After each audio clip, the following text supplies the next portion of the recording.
ఎలాగో అలా కొడుకు పాస్ అవ్వాలి, పాస్ అవ్వడేమో అని బెంగ. కానీ ఇవాళ అన్ని పరీక్షల్లోనూ నెగ్గి ఇంతమందిని కూర్చోబెట్టి మాట్లాడుతుంటే చూడడానికి నా తండ్రి లేడే, నా తండ్రి లేడే. మా అమ్మ చూసింది 20 ఏళ్ళు నా వైభవాన్ని, నా తండ్రి చూడలేకపోయాడు. నాన్న, నా కోసం ఇంత తాపత్రయపడ్డావయ్యా, భయపడ్డావయ్యా. నేను ఇవాళ లోకాన్ని నడిపిస్తున్నానయ్యా, నేను కనపడితే దేవుడు అంటున్నారయ్యా. నీ పుత్రుడు రూపంలో ఉన్నవాడిని చూడ్డానికి నువ్వు లేవు కదా, ఈ దుఃఖం ఎవడు తీరుస్తాడండి? ఆయన వద్దన్న పని చేశాను నేను. ఆయన బైపీసీ చదువు, డాక్టరు, ఇంజనీరు అన్నాడు. నాకు తెలుగే కావాలన్నాను. పట్టుదల, పిచ్చి పట్టు, నాకు తెలుగు కావాలి. నేను ఏం చేసుకున్నా మంచిది. స్కూల్ మాస్టర్ అవుతావరా, అంతకంటే అయినా సరే నాకు తెలుగు కావాలి, నాకు తెలుగు పద్యాలు.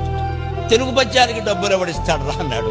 ఈవేళ తెలుగు పద్యాల మీద ఇల్లు కట్టుకుని ఆనందంగా బతుకుతున్నానండి. నా తండ్రి చూడటానికి లేడు కదా.